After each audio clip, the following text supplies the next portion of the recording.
Hello friends, welcome back to my YouTube channel. आइए आज हम देखेंगे फ्रेंड्स, अभी तक जो वीडियो हमने दिए थे उसमें हमने पाषाण युग प्राचीन भारत में और हड़प्पा सभ्यता, और अब ये इसमें 3 टॉपिक हैं जिसमें कि पहला था पाषाण युग, हड़प्पा और ताम्र पाषाण।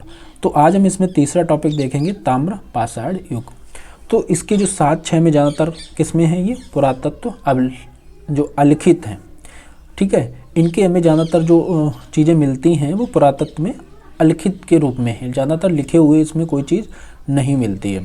तो यहाँ से आज हम देखेंगे ताम्र पाषाण संस्कृति।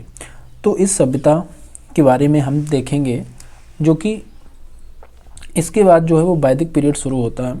तो इसमें ताम्र पाषाण संस्कृति में तकनीकी तौर पर नव पाषाण के पश्चात की अवस्था है। ये इसे मानते हैं कि ये नव पाषाण जो है उसके बाद की अवस्था है। तो इसमें हम जो देखेंगे कि हालांकि भारत में इसके अधिकतम साक्ष्य जो हैं वो 19 BC से 1200 BC तक, मतलब 1900 BC से 1200 BC के बीच में मिलते हैं। तो ये जो सभ्यता है ताम्र पाषाण संस्कृति, इसे हम किस तरह से पढ़ेंगे।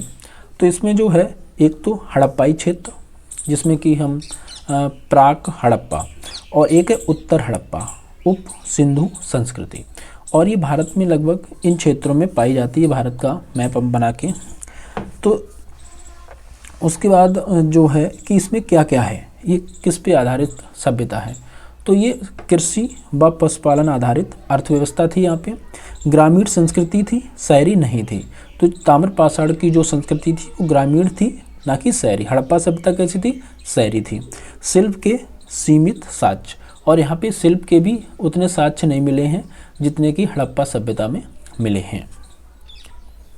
और इसमें क्या है, पक्की ईंटों के साक्ष्य भी नहीं मिले हैं, सिक्कों का साक्ष्य नहीं मिला है, सुदूर व्यापार के साक्ष्य भी नहीं मिले हैं। तो ये बहुत ही पिछड़ी हुई संस्कृति थी।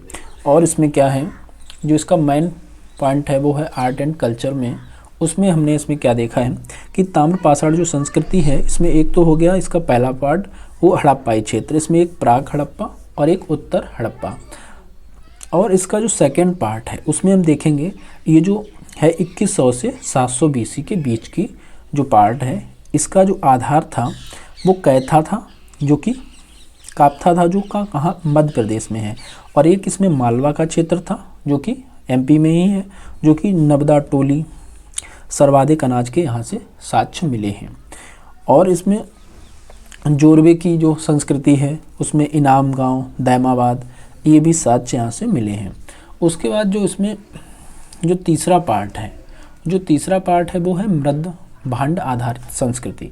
तो इसमें ज़्यादातर जो है मृद भांड थे, और इसमें OCP गैर बड़ी मृदभांड संस्कृति। तो इसमें बोलते हैं गैर बड़ी मृदभांड संस्कृति। एक होता है BRW। तो BRW क्या होता है, ये होता काले एवं लाल मृदभांड संस्कृति। तो इसमें ब्लैक एंड रेड जो है वो मृदभांड की संस्कृति है। ऐसे होता है एक PGW। तो ये होता है पॉलिश्ड गेरुआ रंग के जो होते हैं वो पॉट होते हैं इसमें। तो ये चित्रित धूसर मृदभांड होता है NBPW। तो उत्तरे कालिस मृदभांड, तो ये ज़्यादातर लोहे के थे। तो ये थी हमारी ताम्र पाषाण संस्कृति, जो कि हमारी हड़प्पा सभ्यता के बाद की संस्कृति है। इसके बाद हम वैदिक संस्कृति को देखेंगे।